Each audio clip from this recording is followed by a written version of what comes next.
Light weight బంగారు diamond ఆభరణాలు, వందల రకాల డిజైన్స్ ఏవైనా ధర మాత్రం ఒక్కటే. గౌతమ్, అంటే ఒక క్వశ్చన్కి స్కూల్లో కానీ పిల్లోడు టీచర్కి ఆన్సర్ ఎంత బాగా నిలబడి మొత్తం చెప్తాడో, ఎండింగ్ స్టార్టింగ్ నుంచి ఎండింగ్ వరకు అంత బాగా చెప్తాను ఒక క్వశ్చన్ అడిగితే. నీలో అది ఆ టాలెంట్ మటుకు ఉంది పక్క. ఫ్రమ్ డే వన్ నుంచి నేను అబ్జర్వ్ చేస్తున్నాను కదా. మరి నాకు సార్ ఏది అడిగినా ఎందుకు "ఆహా, అట్లా అట్లా అయిపోతావు అట్లా నేను అయిపోతావు ఎందుకు?" అయ్యేటోడు అట్లా కానీ నేనంటే కామ్గా చెప్పేవాడిని. క్రాస్ క్వశ్చన్ చేసినప్పుడు అంటే సమ్ టైమ్స్ మైట్ మరి బి నీలో ఉన్న టాలెంట్ అప్పుడే కదా బయటపడేది. అవును. క్రాష్ క్వశ్చన్ చేసినప్పుడే నువ్వు ఎలా ఆన్సర్ చెప్తావు అనేది చాలా ఇంపార్టెంట్ ఆడియన్స్ కి. అంటే నాగ్సన్ చూసి కొంచెం ఆయన స్టేచర్ని చూసి ఆ లిటిల్ ఫియర్ అయితే నాకు 100% ఉంటుంది. నేను బయట కూడా చెప్పిన. So might be out of that fear ఆయన మీద ఉన్న రెస్పెక్ట్కి నేను అంత ఓపెన్గా అందరితో మాట్లాడినట్టు మాట్లాడలేకపోయినేమో అంత స్ట్రాంగ్గా అనుకోవచ్చు అంతే. కానీ మిగతా టైంలో నేను వ్యక్తపరిచేటోని. So at the end of the day everything is recorded. So బయటకైతే వెళ్తుంది. సో నాగ్ సార్ దగ్గర నేను అది మొత్తం ఆర్టికులేట్ చేసి చెప్పగలుగుతున్నానా లేదా అన్నది పక్కన పెడితే వేరే డేస్లో అయితే నేను చెప్పేవాడిని. సో అది నా అభిప్రాయాలు అయితే బయటకు వచ్చినాయి. అండ్ అందరు చాలామంది అర్థం చేసుకున్నారు. సో నెగిటివ్ ఉంటుంది, పాజిటివ్ ఉంటుంది 100%. కానీ సో నన్ను అర్థం చేసుకునే ఒక సెక్షన్ ఆఫ్ ఆడియన్స్ కూడా ఉన్నారు కాబట్టి నేను హ్యాపీ. అందుకే నేను ఇన్ని 13 వీక్స్ సర్వైవ్ అవ్వగలిగాను. అశ్వత్థామ 2.0 అప్పుడు బాగా అర్థం చేసుకున్నావు నాగ్ సార్ని. అప్పుడు అంటే 3-4 డేస్ అర్థం కాలే. అంటే ఆ టైంలో నాగ్ సార్తో ఎక్కువ ఇంటరాక్ట్ అయి ఉన్నావు కదా, మళ్ళీ వస్తాను వెనక్కి అని. అవును, ఆ టైంలో ఎక్కువ అర్థం చేసుకున్నావు నాగ్ సార్ని అంటున్నాను ఇంటరాక్ట్ అయినప్పుడు. నాగ్ సార్ని అర్థం చేసుకోవడానికి ఏం లేదు. ఆయన బేసిక్గా వచ్చి మనకి ఇది పాయింట్స్ ఈ వీక్కి సంబంధించినవి అని చెప్పేసి చెప్తారు ఆయన. So it's up to us we take it or not. అంటే అప్పుడప్పుడు కొన్ని పాయింట్స్ ఏంటంటే ఇప్పుడు ఇట్లా ఉండాలి అన్నా కూడా మన క్యారెక్టర్ ఏంటి, ఏది మన అభిప్రాయం ఏంటి, దీని మీదనే ఉండాలి అని అప్పుడప్పుడు నేను ఆ స్టాండ్ తీసుకునేవాడిని నాగ్ సార్ చెప్పినా కూడా. సో అప్పుడప్పుడేమో ఆయన చెప్పేది కరెక్టే అని నాకు అనిపిస్తే నేను అది ఫాలో అయ్యేవాడిని. సో నాలో ఉన్న ఇండివిజువాలిటీ అక్కడే బయటపడుతుంది కదా. సో ఒకళ్ళు చెప్పిండ్రని ఎగ్జాక్ట్గా మనం అలా 100% మారిపోలేము. సో ఓకే, ఏంటి నెగిటివ్స్ అని దాన్ని చూసుకుంటూ రెక్టిఫై చేసుకుంటూ నేను ముందుకెళ్ళేవాడిని తప్ప కంప్లీట్ 100% చేంజ్ ఓవర్ అయితే అది నాకు ఐఎమ్ 27. నేనేం ఒక అంటే ఇప్పుడు మేము ఏజ్ అడగలేదండి.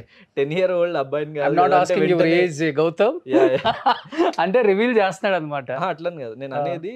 అంటే ఇన్ని సంవత్సరాలు నేను బ్రతికి నాకంటూ ఒక అభిప్రాయాలు, నాకంటూ ఒక వ్యక్తిత్వం, పర్స్పెక్టివ్ ఆఫ్ లైఫ్ వచ్చిన తర్వాత అంత ఈజీగా 1-2 మూమెంట్స్లో 1-2 డేస్లో అది మారిపోదు.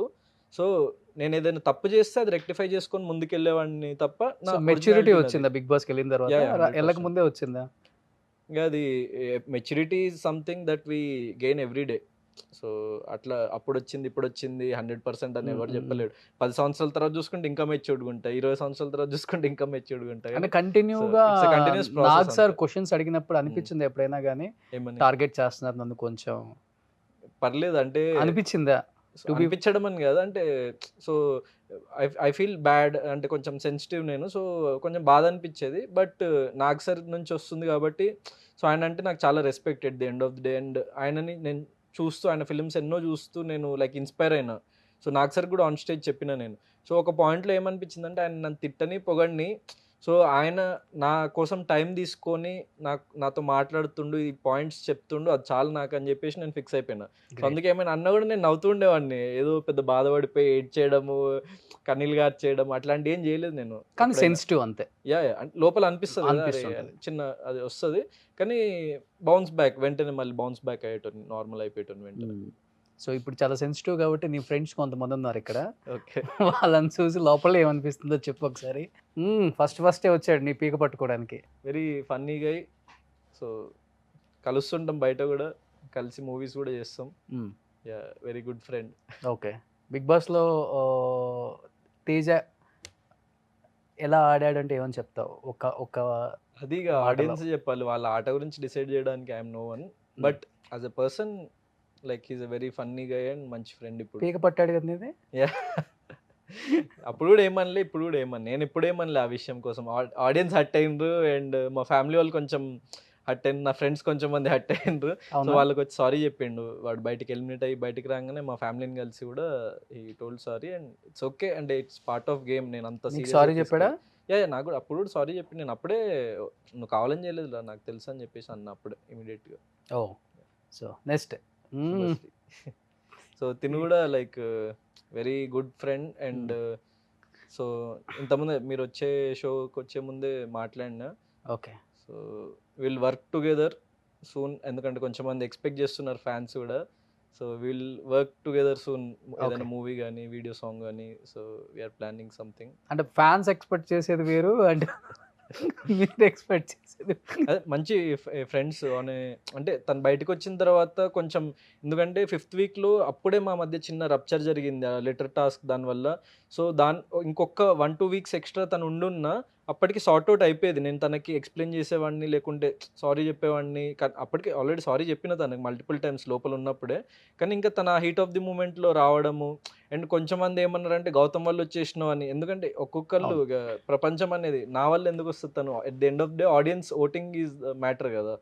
సో గౌతమ్ వల్ల వచ్చేసినావు అని చెప్పడం, సో అవన్నీ కొంచెం తను హార్ట్కి తీసుకొని సంథింగ్ ఏదో ఇట్లా బయటికి కొంచెం తను ఒక్కటే కొంచెం ఏదో నెగిటివ్ చెప్పిందని నాకు వినిపించింది నేను బయటికి రాగానే. సో వెంటనే ఇమీడియట్గా కాల్ చేసి, సో ఇది ఇది నేను ఈ ఇంటెన్షన్తో చేయలేదు, సో ఇది సో సారీ ఇఫ్ యువర్, అయినా ఇంటెన్షన్తో చేసినా చేయకపోయినా ఎదుటి పర్సన్ హర్ట్ అయిందంటే so I will be always sorry. So తనకి నేను క్షమాపణ చెప్పి దెన్ తనతో ఫుడ్ సమ్ వీడియో కూడా చేసిన. సో అది మంచి లైక్ యూట్యూబ్లో బాగా వెళ్ళింది, ఎక్కువ వ్యూస్ వచ్చినాయి. సో తన ఛానల్కి then so we're good friends now and hope will work soon. అంటే ఫ్యాన్స్ అందరు అనుకున్నట్టు మీ ఇద్దరి మధ్య ప్రేమ ఇలాంటివి ఏమైనా ఉన్నాయా నిజంగానే? అంటే నువ్వు కనెక్ట్ అయ్యావని చాలా మంది అంటారు. సో మంచి ఫ్రెండ్స్. So will see. నాకు ఫ్రెండ్ తను Subhashree of course, but friendship is different. And చెప్తా, అంటే ప్రస్తుతానికి అయితే మంచి ఫ్రెండే. నేను ఒక 3 years తర్వాత నేను మీకు ఇట్లాంటి అప్డేట్స్ చెప్తా. ఇప్పుడు ప్రస్తుతానికి నా కెరియరే నా గర్ల్ ఫ్రెండ్, కెరియర్ మీదనే కాన్సన్ట్రేట్ చేద్దాం అనుకుంటున్నాను అంతే. కెరియరే గర్ల్ ఫ్రెండ్. గ్రేట్. అంటే 3 years తర్వాత వినొచ్చు ఏదో ఒకటి. Okay done. Might be. నేను దాని గురించి ఎక్కువగా డిస్కస్ చేయను ఇంకా, ఎందుకంటే గౌతమ్ని ఇబ్బంది పెట్టడం నాకు ఇష్టం లేదు.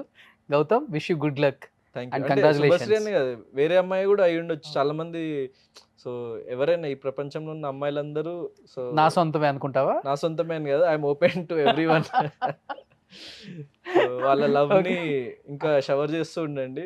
సో నేనైతే ప్రస్తుతానికి సింగిల్ గానే ఉంటా. ఇప్పటి వరకు ఒక్క లవర్ కూడా లేరు? ఇప్పటి వరకు లేరంటే బిగ్ బాస్ వచ్చిన తర్వాత పాస్ట్ లో ఉండే ఎక్స్ గర్ల్ ఫ్రెండ్. అది ఈవెన్ షోలో కూడా నేను ఓపెన్ చెప్పిన, నా లవ్ స్టోరీ చెప్పిన నేను.